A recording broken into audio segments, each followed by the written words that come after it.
Hi, ich bin hier an dem Yellow Booth sozusagen. Ich habe hier bei mir den International Communications Manager von Yellow. Das ist Romain Francois. Ich hoffe, ich habe das richtig ausgesprochen. So, hey, first, does Yellow have any upcoming highlights for this Nürnberg 2017? Yes, so the goal of this event is to show what's coming in 2017. So here today we have games that we never showed before, but that will be released in 2017. So there are still some that we keep a secret because otherwise it's not exciting. Yeah. But we have three big ones that we showed for the very first time today. So we are pretty excited about them. I can show you around. Okay, so now we'll just see these three highlights. This is the first highlight of Yellow. So this game is called Bunny Kingdom. It's a game by Richard Garfield, which of course you know from Magic the Gathering, but he also did our bestseller King of Tokyo, which you also probably know because it's our bestseller. So Bunny Kingdom, it's a game. It's kind of what Richard Garfield does the best because he does well with drafting and with placement, and that's a drafting placement game. So it's like the best of Richard Garfield. So in this game, you are bunnies. Each player has bunny characters of different colors. And the goal of the game is to create your clans of rabbit on the boards, and each clan has to have at least one city and different resources. You see, there are carrots, there are fish, there's wood, and it's a drafting game. So when you play it, each player has a set of cards. They have to choose only two, and then they pass around. And you do that until there's no card left. You do that 4 times, and then you count your points. May I ask, what is the goal of the game? Like, to reach it before the other player, or can you destroy the other player? So the goal of the game is to get the most points as possible. You gain points by having the most resources on your clans, but also the best cities. Because obviously, if you have a clan of rabbits that have a lot of carrots, if there's no town to bring the carrots to, then there's no point, so you don't have any point. You have to have both cities and resources. But in this game, you have cards with a letter and a number. So you see it goes from A to G, here from 1 to 10. And for example, this card is D1. So if I'm the blue rabbit, I put my rabbit on D1. And to form a clan, the rabbits have to be close to one another. But you can still annoy the other players, because if you see, for example, my opponent has the blue rabbits, and I have the card that says E4. I put it here, and then he cannot expand his clan anymore to access, for example, the fish. Or, for example, if I put it here, then he cannot access the fish. So you can also annoy the other players, so they can have less points in the end. Yeah. The last question about this game: which audience is it focused for? I don't think it's for small children, I think. No, it's more. The game is actually pretty long. It's 40 minutes long on average. So it's kind of for strategic player, but it's definitely also very fun for the more casual players, because the way that you gain points, you just have to calculate. So everyone can calculate if you're more than 6-year-old. And the universe is very appealing. The illustrations are great. It's from an illustrator that we love, Paul Maffayon. We love him. He's really good. And the fun theme and the simple way to gain points makes that even the most casual players, if they can spend 40 minutes on the game, they can play it and they will have tons of fun. Okay, that sounds like a great review. Is there a certain focus on games? Now we just saw a strategic game, very much so, and maybe for players who know your company, are there maybe older games, well-known games that you already published that the good gamer should know? Yeah. A lot actually. This year we will publish Burning Kingdom, Mountains of Madness, and Arena. Burning Kingdom and Mountains of Madness are for more strategic players, and Arena actually has two different ways of playing it. One more casual than the other, so you can adapt. But actually, the rest of our catalog it's designed for both.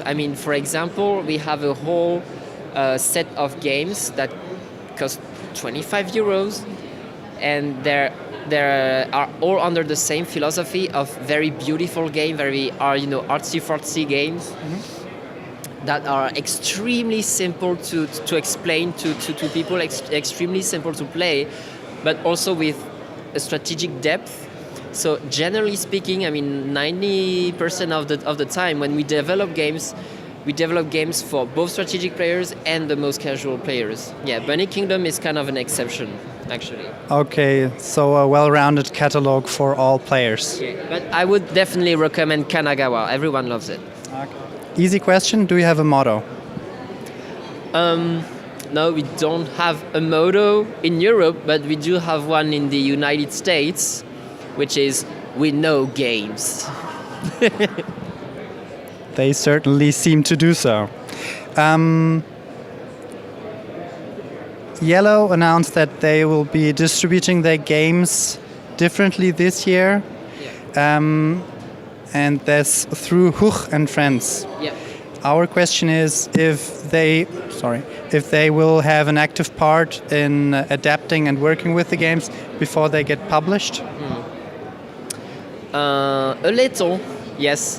When we present games that are to come for this year, for 2017, here in Nuremberg, the games are not finished yet.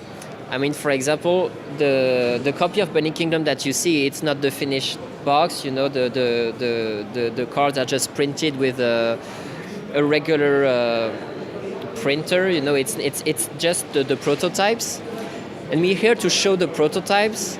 So obviously, all our partners, when they see the games, if they are interested to do the games in their country with a little modification, they can do so. Because it's still in a development stage. The games are not finished yet. Okay, so a two-way street, not only distributing but also taking part of it. Yeah, okay, last question. Are there any highlights you're planning for this year besides the one you showed us, and maybe even for the eager player, maybe a game you'd like to present that comes out this summer already? Yes, it's Arena, actually, which accidentally is also illustrated by Paul Maffaillon, the same illustrator than Burning Kingdom. Mm-hmm. Like I said, we really love him, so. Arena is right here. So it's a new game which should be available beginning of summer. Mm-hmm. Yeah. And it's a bit King of Tokyo style in the sense that it's a fighting game. If you know, for example, Super Smash Brothers, it's a bit like that, but with heroes from different mythologies. That's from Greek mythology, Japanese mythologies. There are heroes on the board. You can see the tiles places here. Yeah, the tiles. They are the gods all around the arena, and here's the arena. The heroes have to fight, and each hero has a deck of cards. So they have one animal that they mount, a spell, a shield, and a weapon. But on the cards, there are these little symbols because you have to roll the dice. And then, for example, to activate the power that's on this card, you need to have this. I'm cheating, but this and this to activate. So you need to have the good weapon, use them cleverly, but also be a bit lucky with the roll of the dice. And there's a more hardcore variant, if I may say, in which actually these behind your temple are your health points when you battle. You can bid at the beginning of the game. For example, you have these 3 spells. You can bid for the right to choose which one you want with your health points. You say, ta-da! Oh, I have more than the others, so I can choose. But the health points with which you bid, you put them away. So you have a more powerful weapon, but also less health. So a game for hardcore gamers. Not only because there's the more casual mode with the predefined decks, so you don't have that bidding period, and you can just jump into the battle Immediately. Yeah, immediately.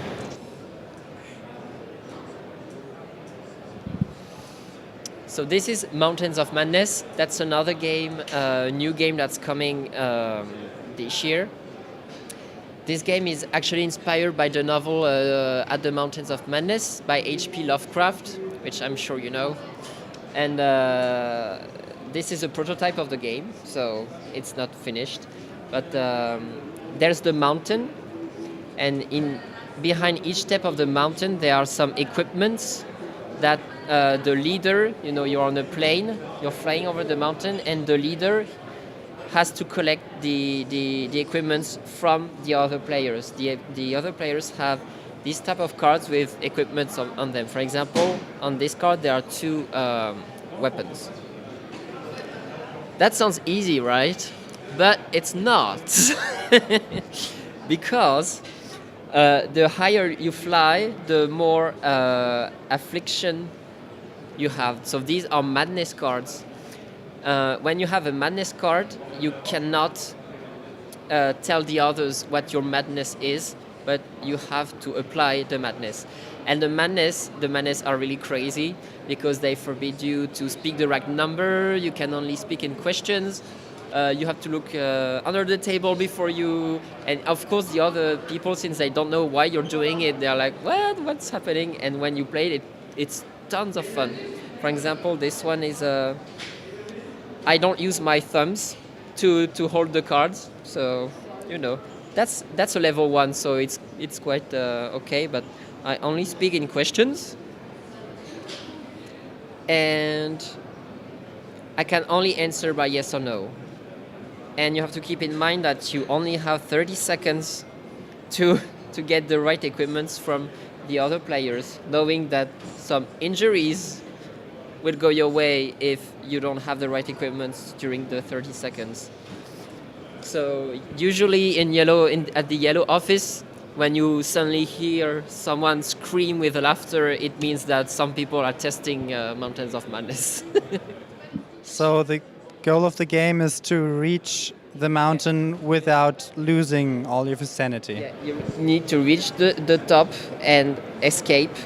And when the game is finished, you count the injuries that you have and the findings that you get. Because if you succeed, you have some bonuses, and you need to have more bonuses than injuries. But trust me, it's not easy, but it's really fun. Okay, I think this is it. He'll just show me around a little bit more, and this is Spiel doch mal from the Yellow booth, Thank Nürnberg you. 2017. Thanks.